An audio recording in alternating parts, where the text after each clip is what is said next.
আল্লাহু আকবার। সুবহানাকাল্লাহুম্মা ওয়া বিহামদিকা দেন ওই দিন ওয়া তাবারাকা ইসমুকা ওয়া তাআলা জাদ্দুকা ওয়া লা ইলাহা গায়রুক।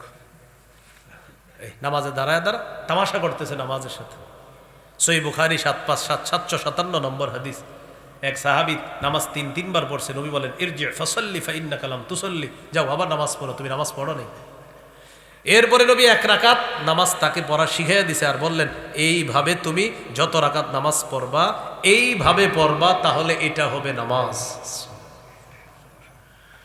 এখন আপনি মসজিদে গিয়ে নামাজ পড়ে বের হয়েছেন, বের হওয়ার পরে ওই যে যাদের জুতা নষ্ট করছেন তারা কষ্ট পাইছে। বান্দা না মাফ করলে আল্লাহ মাফ করবে না, তাহলে মানুষকে যে কষ্ট দিলেন এটা ঠিক করলেন না, এটা আপনি খারাপ একটা এখানে আপনি অভ্যাস প্রদর্শন করলেন। আপনি মসজিদে গেলেন, সামনের কাতারে একজন বাচ্চা ছেলে দাঁড়াইছে, ওরে বললেন এই তোর আব্বার নাম কি? কৌম। ও আচ্ছা আচ্ছা আচ্ছা, চান্দুলিয়া। হ্যাঁ চান্দুলিয়াই তো, চান্দুলিয়া উত্তরপাড়া, অমুকের ছেলে না তুই? হ্যাঁ, বাপটা যেমন বলাটা এমন, যা যা। এইটা বইলা হ্যাঁ বের করে দিস। আরেকটা ছেলে সামনের কাতারে দেখছেন, দেখার পর এইভাবে বলতেছেন, মানে আপনার ভাবসাবের শেষ নাই। আপনি ওরে সুন্দরভাবে বলেন শোনো তুমি ওই জানালার পাশে যাও, ওখানে গিয়ে দাঁড়াও, এখানে বড়রা দাঁড়াবে নামাজ পড়বে, তুমি একটু কর্নারে গিয়ে দাঁড়াও। ও আপনাকে যতদিন রাস্তাঘাটে দেখবে ছোট্ট ছেলেটা আপনাকে সালাম দিবে। আর বিপরীত দিকে ওর সাথে যেটা করলেন আপনি, যা যা পিছে যায় এরকম করলেন, ওর দোকানের পিছনে ইটের বাটার পিছনে লুকায়া থাকবে, ইট নিয়ে আপনি যাবেন, আপনি মারবে। আখলাক সব জায়গায় দেখাতে হবে ভাই, আল্লাহ তৌফিক দান করেন। তাহলে ইসলামে পরিপূর্ণ প্রবেশ করেছি কিনা? কয় আলামত? 1 নাম্বার আত্মসমর্পণ, 2 নাম্বার ইখলাস, 3 নাম্বার বিশুদ্ধ আকীদা, আকীদায় শিরিক রাখা যাবে না, বেদাত রাখা যাবে না। 4 নাম্বার উত্তম চরিত্র, ঘরে বাইরে সব জায়গায় উত্তম আখলাক প্রদর্শন করা। আপনি আমাদের সামনে সুফি সাহেব, ঘরে আপনার বিবির কাছে আপনি খুব খারাপ, দেখতেই পারে না, এরকম যেন না হয়। রাসূলুল্লাহ সাল্লাল্লাহু আলাইহি সাল্লাম বলেন খৈরুকুম লি আহলিহি ওয়া আনা খৈরুকুম লি আহলি, তোমাদের মাঝে সর্বোত্তম ওই ব্যক্তি যে তার বিবির কাছে উত্তম, পরিবারের কাছে উত্তম। আর শোনো, আমি আমার পরিবার আমার বিবিদের কাছে এই পৃথিবীর সর্বশ্রেষ্ঠ উত্তম চরিত্রের অধিকারী আমাদের নবী।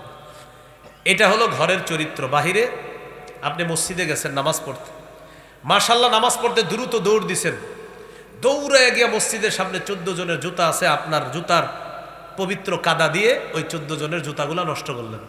কাদা পবিত্র হতে পারে, সমস্যা নেই, কিন্তু যাই হোক আপনার সম্মানিত জুতার কাদা, এই কাদাগুলা দিয়ে 14 জন মুসল্লির জুতা নষ্ট করলেন।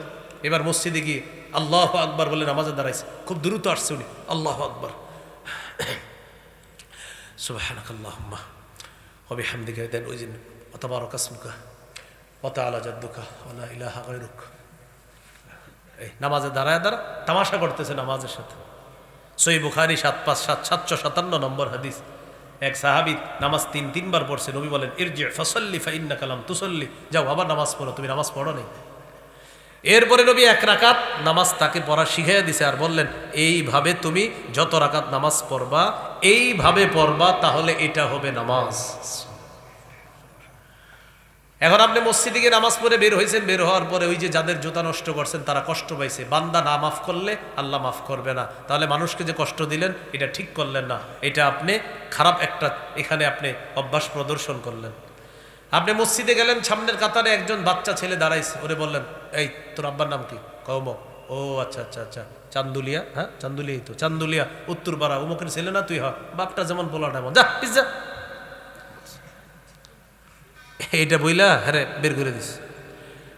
আরেকটা ছেলে সামনের কাতারে দেখছেন, দেখার পর এইভাবে বলতেছেন, মানে আপনার ভাবসাবের শেষ নাই। আপনি ওরে সুন্দরভাবে বলেন শোনো তুমি ওই জানালার পাশে যাও, ওখানে গিয়ে দাঁড়াও, এখানে বড়রা দাঁড়াবে নামাজ পড়বে, তুমি একটু কর্নারে গিয়ে দাঁড়াও। ও আপনাকে যতদিন রাস্তাঘাটে দেখবে ছোট্ট ছেলেটা আপনাকে সালাম দিবে।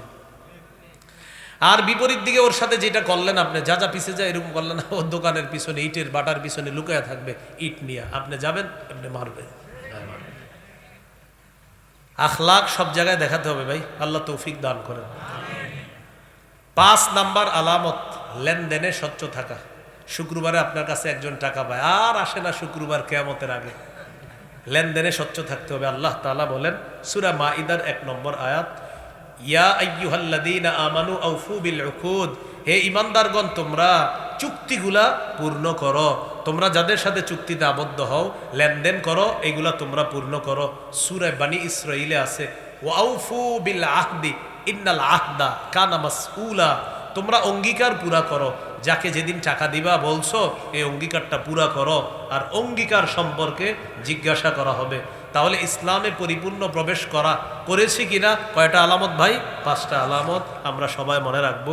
1 নাম্বার আত্মসমর্পণ করা, 2 নাম্বার ইখলাসের সাথে আমল করা, 3 নাম্বার বিশুদ্ধ আকীদা, 4 নাম্বার আপনার উত্তম চরিত্র, 5 নাম্বার লেনদেনে স্বচ্ছ থাকা।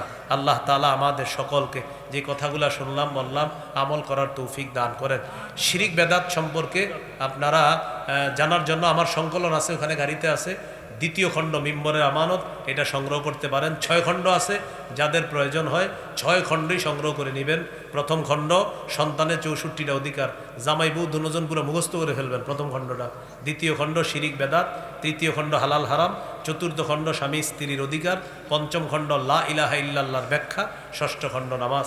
যাদের প্রয়োজন হয় গাড়ি থেকে সংগ্রহ করতে পারেন। শর্ত হলো গাড়ির কাচ ভাঙা যাবে না। হ্যাঁ, ঠিক আছে।